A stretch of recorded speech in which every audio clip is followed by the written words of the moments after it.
तो चलिए बात अब महंगाई की कर लेते हैं, क्योंकि देश में पहले से ही महंगाई से आम जनता परेशान है और इस बार एक और झटका लगा है आम इंसान को। किचन पर एक बार फिर से महंगाई की मार पड़ी है, क्योंकि घरेलू एलपीजी सिलेंडर की कीमतों में 50 रुपए का इजाफा हुआ। अब आपको यह भी बता दें कि 14 किलो के आसपास का जो घरेलू सिलेंडर था, रसोई गैस सिलेंडर, उसकी कीमत में 50 रुपए बढ़ा दिए गए हैं और घरेलू एलपीजी सिलेंडर की नई कीमतों में अब 999 रुपए 50 पैसे प्रति सिलेंडर ये होगा। और एलपीजी सिलेंडर की बढ़ी हुई कीमतें आज से ही देश में लागू हो चुकी हैं। एलपीजी सिलेंडर के दाम ऐसे वक्त में बढ़े हैं जब आम आदमी पेट्रोल डीजल पर महंगाई की मार को झेल रहा है, सब्जियों के दाम भी बढ़े हैं। और आपको यह भी बता दें कि इससे पहले 22 मार्च को घरेलू रसोई गैस के दाम में 50 रुपए प्रति सिलेंडर की बढ़ोतरी की गई थी। इसके बाद दिल्ली में सब्सिडी वाले जो सिलेंडर थे उनमें भी एलपीजी सिलेंडर के दाम 949 रुपए 50 पैसे बढ़ा दिए गए थे और अब एक बार फिर से ये महंगाई की मार पड़ी है। अब दाम बढ़ने के बाद घरेलू एलपीजी सिलेंडर की जो कीमत है वो लगभग 1000 के आसपास पहुंच चुकी है, यानी कि 999 रुपए 50 पैसे तक ये पहुंच गई है। वहीं इस महीने की शुरुआत में कमर्शियल एलपीजी सिलेंडर की कीमतें जो है उनमें भी बढ़ोतरी देखने को मिली। तेल कंपनियों ने 1 मई को 19 किलो के कमर्शियल रसोई गैस सिलेंडर की कीमत में 102 रुपए 50 पैसे बढ़ा दिए हैं और अब ये सिलेंडर की जो कीमत है, एक्चुअल कीमत जो है वो 2355 रुपए 50 पैसे तक पहुंच चुकी है। और इससे पहले कमर्शियल एलपीजी सिलेंडर की जो कीमत थी वो 2253 रुपए थी। लेकिन अब देखिए महंगाई की मार किस कदर पड़ रही है, ग्राफिक्स के माध्यम से हम आपको समझाने की कोशिश कर रहे हैं। महंगाई का एक और झटका लगा है और जो घरेलू एलपीजी गैस सिलेंडर है उनके दाम में इजाफा कर दिया गया है। आम जनता वैसे ही परेशान है। घरेलू सिलेंडर में 50 रुपए ये बढ़ा दिए गए हैं। अगर आप सिलेंडर खरीदते हैं आज से तो 50 रुपए आपको एक्स्ट्रा देने पड़ेंगे। और दिल्ली में अगर हम बात करें तो 999 रुपए 50 पैसे ये हो चुके हैं, यानी कि 1000 के आसपास। और 22 मार्च को बढ़े थे ये 50 रुपए, लेकिन एक बार फिर से ये बढ़ा दिए गए हैं। कमर्शियल गैस सिलेंडर की अगर बात करें तो इसमें भी लगातार बढ़ोतरी देखने को मिल रही है। 1 अप्रैल को प्रति सिलेंडर की अगर बात करें 250 रुपए इसमें बढ़ाए गए थे।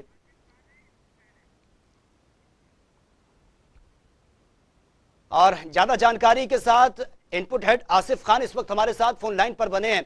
आसिफ, जिस तरह से महंगाई की मार दिन प्रतिदिन बढ़ती जा रही है, क्योंकि इससे पहले हमने देखा डीजल पेट्रोल के दाम बढ़ रहे थे, फिर सब्जियों में उछाल देखने को मिला, अब गैस सिलेंडर के दामों में भी बहुत तेजी से इजाफा हो रहा है। लगातार बढ़ती जा रही है, आम जनता इससे ज्यादा परेशान है जी। आपने देखा कि पहले पेट्रोल और डीजल के दाम लगातार उस पर बढ़ रहे थे, माल भाड़ा बढ़ रहा था, जिसका सीधा असर रोजमर्रा की चीजों पर पड़ रहा था, वो दाम बढ़ रहे थे। अब रसोई गैस के दामों में इजाफा कर दिया 50 रुपए प्रति सिलेंडर के हिसाब से। यानी कि एक तरफ महंगाई से लोग परेशान है, बेरोजगारी बढ़ती जा रही है, रोजगार है नहीं, आमदनी घट रही है, कारोबार ढंग से चल नहीं रहा है। कोरोना की मार के बाद से आम लोगों को अपनी जिंदगी जीने के लिए बड़ी मशक्कत करनी पड़ रही है और ऊपर से सरकार से उम्मीद लगाए बैठे थे लोग के किस रियायत मिलेगी, लेकिन रियायत के नाम पर यहाँ पर लगातार जो दाम बढ़ते जा रहे हैं उससे आम लोग की दिक्कतें काफी ज्यादा बढ़ गई। एक झटका और लगा है रसोई गैस के दाम बढ़ने को लेकर। बिल्कुल आसिफ, लेकिन समझना यह होगा अगर ये सब कुछ शॉर्ट टाइम के लिए रहता है, अगर ये चैलेंज शॉर्ट टाइम के लिए है तो आदमी एफर्ट कर सकता है, लेकिन कंटिन्यू महंगाई पर महंगाई बढ़ रही है। एक चीज में अगर महंगाई की मार अगर पड़ती है तो वो समझ में आता है, आदमी कहां तक सरवाइव कर पाएगा, ये सबसे बड़ा सवाल बना हुआ है।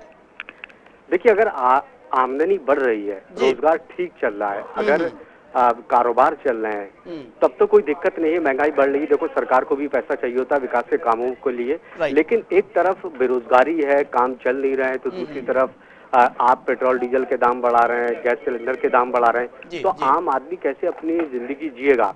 सरकार की तरफ से हर किसी की निगाहें लगी है सरकार की तरफ, सरकार कुछ रियायतें दे, सरकार कारोबार को लेकर कुछ छूट दे। कोरोना के बाद हालात इतना ज्यादा खराब है, सब कुछ ठप पड़ा है, लोग परेशान है और आप महंगाई बढ़ाए जा रहे हैं। सब्जियों के दाम आज देख लीजिए कितने ज्यादा बढ़े हुए हैं, अब रसोई के गैस के दाम बढ़ा दिए, तो ऐसे में आम लोग परेशान है कि आखिर कैसे उनका किचन चलेगा, कैसे रोजी रोटी चलेगी, कैसे खाएंगे, कैसे जीवन अपना यापन करेंगे।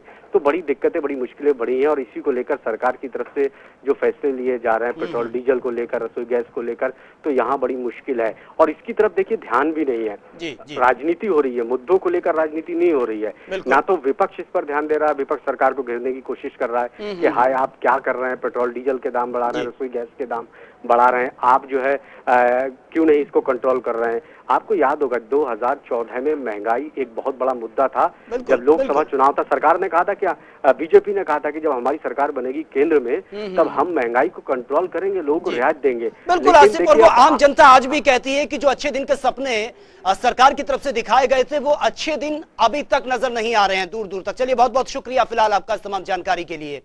तो देखिए, महंगाई की मार जो आम इंसान पर पड़ी है, अब आम इंसान ये सोचने को मजबूर है क्योंकि रोजगार में वो इजाफा नहीं है। लोगों की नौकरियां जिस तरह से गई हैं, उसके बाद से बमुश्किल पटरी पर जिंदगी आई, लेकिन महंगाई ने एक बार फिर से आम इंसान को परेशान कर दिया है। अगर एक चीज में महंगाई हो तो ये समझ में आता है कि इंसान चलिए जैसे कैसे करके सर्वाइव कर ले, लेकिन सब्जियों से लेकर गैस सिलेंडर और डीजल पेट्रोल के दाम भी लगातार बढ़ रहे हैं, जिससे आम इंसान सबसे ज्यादा परेशान